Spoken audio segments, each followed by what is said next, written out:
Cuba has surged into global headlines and is currently one of the top trending topics on social media as the island nation responds forcefully to the dramatic U.S. operation in Venezuela that resulted in the capture of Nicolás Maduro. In a televised address from Havana, Cuban President Miguel Díaz-Canel fiercely condemned the United States, labeling the seizure of Maduro and his wife Cilia Flores as an act of piracy and international terrorism. Díaz-Canel reaffirmed Cuba's unbreakable solidarity with the Venezuelan people and government, declaring a heightened state of military alertness across the island. Revolutionary armed forces have been placed on elevated readiness, with additional patrols reported around key installations and coastal areas. Cuba has also called for an immediate summit of CELAC and ALBA nations to coordinate a unified regional response against what Havana calls renewed U.S. aggression in Latin America. The Cuban Foreign Ministry has summoned the U.S. chargé d'affaires in Havana to deliver a formal protest, while state media is broadcasting wall-to-wall coverage framing the events as a direct threat to socialist governance throughout the hemisphere.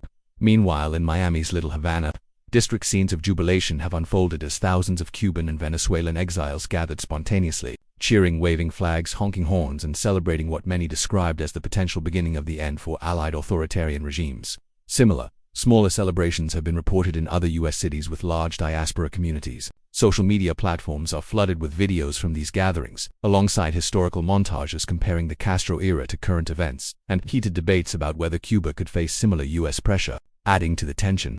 Unconfirmed reports from opposition and exile sources claim that several high-ranking Venezuelan officials and family members loyal to Maduro may have fled to Cuba in the hours surrounding the operation, potentially seeking asylum. Cuban authorities have neither confirmed nor denied these claims. The U.S. State Department has updated its travel advisory for Cuba, urging American citizens to exercise increased caution due to possible demonstrations and heightened security measures.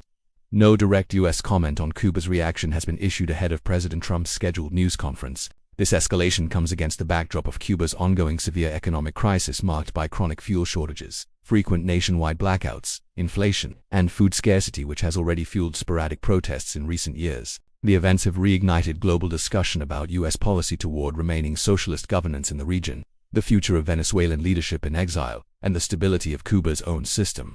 We will continue to follow developments from Havana, Miami, Washington, and across Latin America as this fast-moving story evolves. Stay with us.